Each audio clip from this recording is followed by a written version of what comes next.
It's important that you know this. It's important that you wake up in the morning, you wake God up and you say, God, here I am.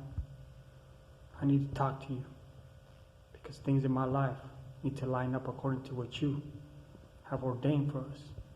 God, I want to be right with you. How many times have we gone to church? How many times have we gone to that building? How many times have we gone through the motions? How many times have people done us wrong?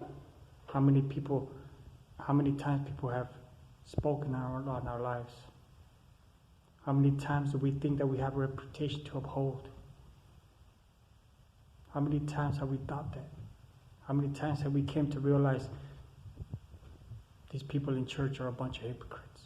How many times have we taught that religion is a damage to the world? How many times have you, instead of gone to church, see the differences, you went to church and you went through the motions, but you didn't go to Jesus. You didn't go to Him.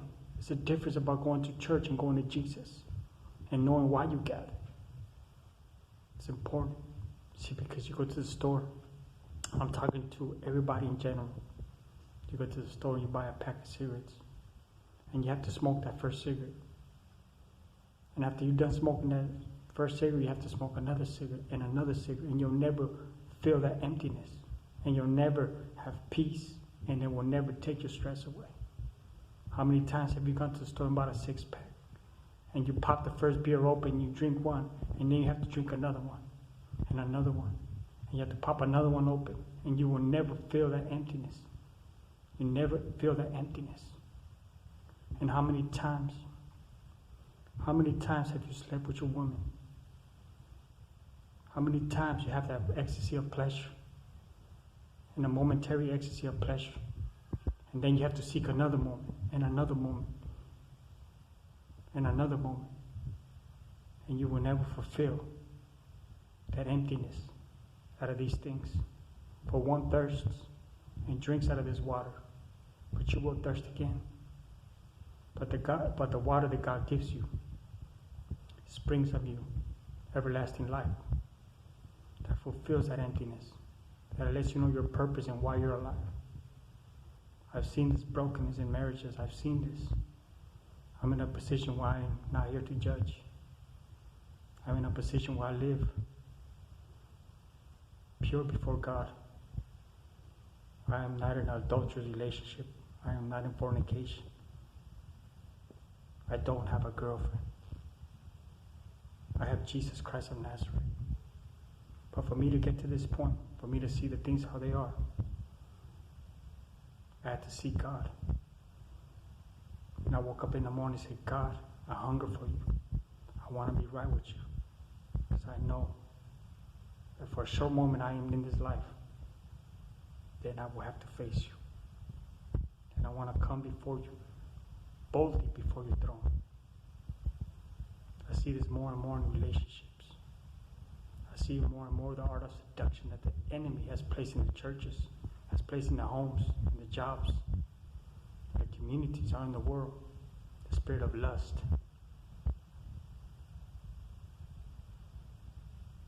These people having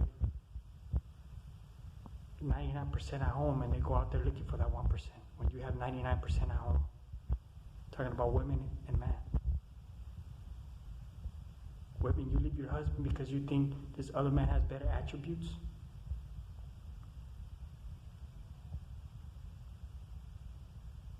Man, you leave this wife of yours because you think that this other woman has better attributes. What's going on with our lives? We will never feel that emptiness that's inside of us. We will never feel we will just have to go from one to another, to another, to another. And what we do unto others is what will be done unto us. It's time that we wake up and we recollect and we acknowledge God. And we stop looking God from the perspective of religion. That we stop looking and seeing God for the perspective of what people done to you in the church, or what you've gone through, and the things they said about you in the church. That's not God. Those are people, and people make mistakes. But if you think you're here to hold in a reputation, you're very mistaken. You're very mistaken.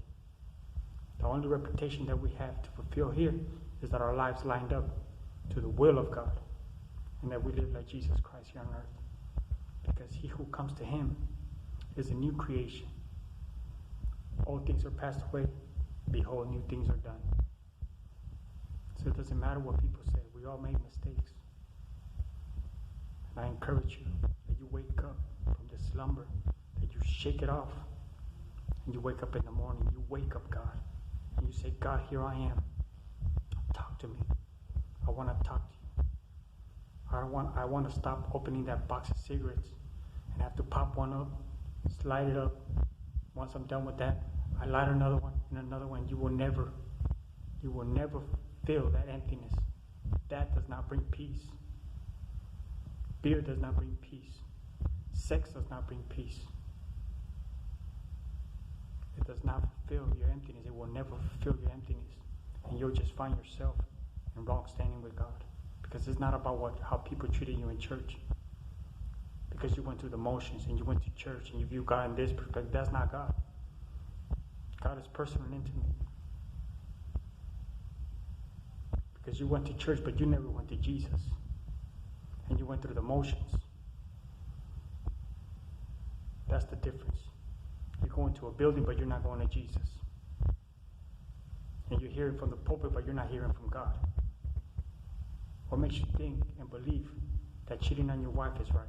What makes you believe and think that just because you cheated and you destroy your marriage and you go to church, it's going to be okay with God? No. That will not stand before God. Because grace does not permit you. It does not allow you to make excuses, and it does not permit you to go ahead and do. It does not excuse you. The example we have in this earth is Jesus. And I take this opportunity, and I don't want to judge you because I'll be the first one to be judged. But I position my life in a place where I could speak about the things that I'm speaking about to help your life. So you could acknowledge God in the morning, you wake him up and you say, God, I want to talk to you. I see people smoking a cigarette. I see people drinking a beer. And they have to light another one up and pop another one up. And they have to sleep with their girlfriend or their spouse. And they have to continue on doing it to get that fulfillment. It only lasts for a short minute. And then you have to do it again. And then you have to do it again.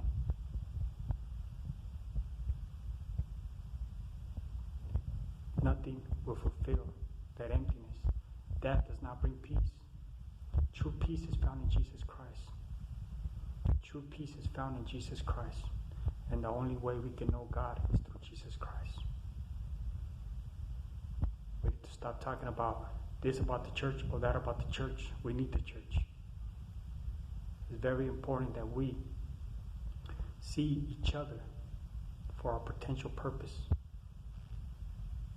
We have to see each other for what we could be, for what we were meant to be. We have to bring out our potential. We all make mistakes. But we cannot tell people what they want to hear. I'm not here to tell you what you want to hear. I'm here to tell you the truth that will provoke you and that will push you to change, that will push you to an encounter with Jesus. We have time to watch Netflix. We have time to watch YouTube. We have time to criticize things about God. When are we going to have time to open that Bible and read it? We could run a mile. We could run 10 miles. Yeah, we give up on our family. We can't run a mile for our family. That's too hard. We can go hiking and we could go climbing, but we can't go hiking and climbing on the Bible. We go to church. We spend an hour reading each other when we come in. We spend an hour of a message. We spend hours of worship. And Jesus? When are we going to spend time with Jesus? When is it going to be time for Jesus? When is it going to time to live like Jesus? When is that time? We have time for everything else. We go through the motions. It's important, yes. But when are we going to have time for Jesus? When is it going to be that time for Jesus? Because people want to talk. People just want to be seen. I don't want to tell you what you want to hear. I'm not here. I don't want you to tell me what I want to hear. It's very important that we come and we wake up this morning and we thank God that we're alive. We thank God that we see our families and our kids taken care of by God, that they're not getting sick. And we pray that those people that are under those conditions, I see more and more of those people acknowledging God and coming out of those beds and going out there and telling their families, Jesus is real. He's not religion. He's not a process. He's not an emotion. He's intimate and personal. And he paid a price to connect this flesh with the spirit. He paid a price. And Jesus is a true hero. He is a true warrior. All that other religion stuff, all that Catholicism, Jehovah's Witnesses, all those Mormons, all those Buddhism, or Islam, those are fairy tales. All the Satanism, those are fairy tales. Jesus is real. And he's the only one that set the example. He's the only one that set the example and faced death straight in the eyes. And he lived his life for others. He lived his life for us. He did not PC up. He walked through life, general population. He did not PC up. And he stared death straight in the eyes. And he suffered. He was humiliated. You think you have a reputation. You think you have a reputation at home. You think what other people might think about you. Picture Jesus. He was publicly humiliated. His beard was torn apart. It was ripped apart. You couldn't recognize Jesus. All the little stories and movies they make about Jesus, that's nothing. You couldn't even recognize Jesus. His flesh was torn to pieces. It was shredded to pieces. You couldn't even tell what he was. It was just a piece of meat shredded.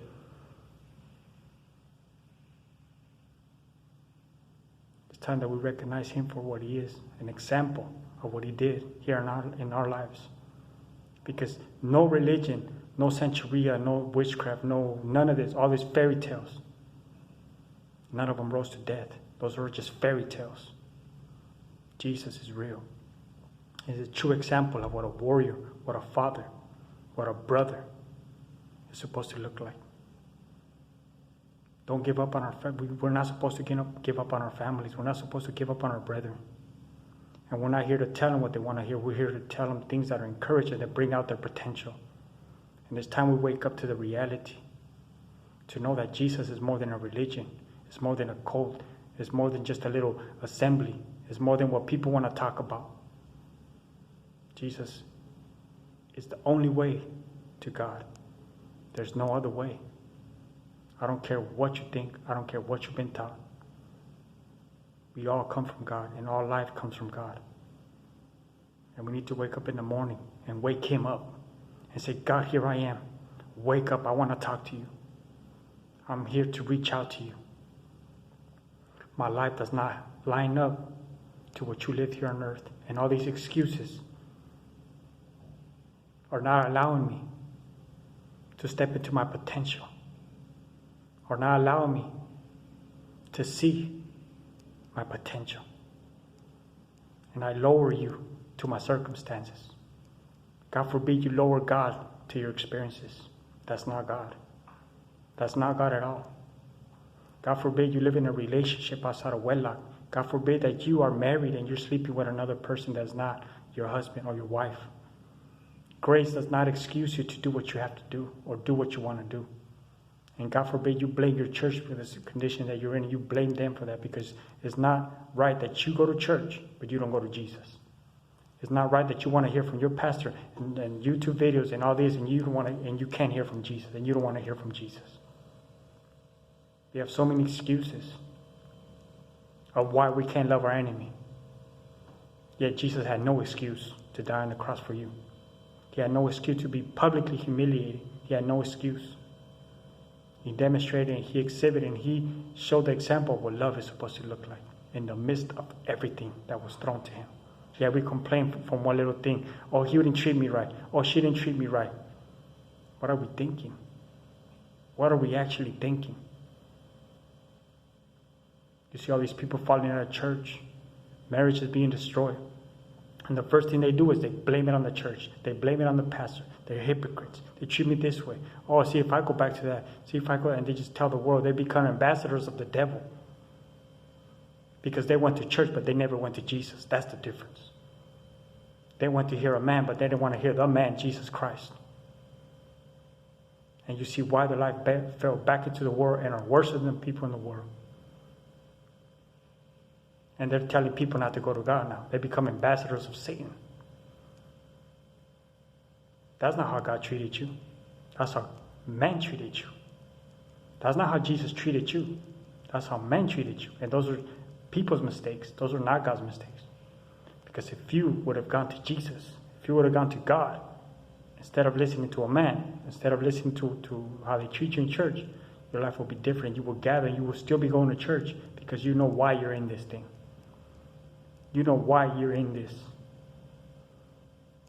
I'm calling out to you guys. Step out. I'm calling out to you guys. Rearrange your life and position yourself and follow Jesus. The opportunity is now. The opportunity is in this moment to draw to God, to wake up in the morning and know that in the top of the day, it will always be God's will. Wake up in the morning and wake Him up and say, God, I want to talk to you. Come in my house and clean house. Detach from me everything that's not from you. Father, Lord Jesus, I belong to you. My family belongs to you. Restore my life. Restore my marriage.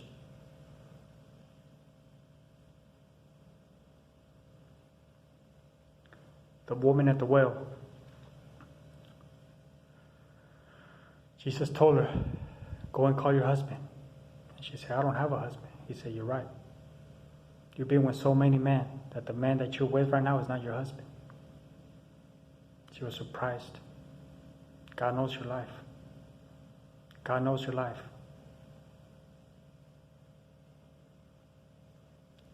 God is everywhere. He could be reached. Jesus made it possible. He made it possible. You have the opportunity now to make right things with your family. You have the opportunity to make right things with your church. You have the opportunity to make right things with your brothers and sisters. You have the opportunity now to forgive your enemies. There's no excuse. To live like Jesus Christ, to be a true Christian, is not a religion. It's actually a life lived. It's living your life according to God's will. It's living your life like Jesus Christ lived here on earth. That's your whole purpose of why you were created. You right there. You watching me. You. Yes, you. The whole purpose of why you were created is to live like Jesus Christ. He came and being the example.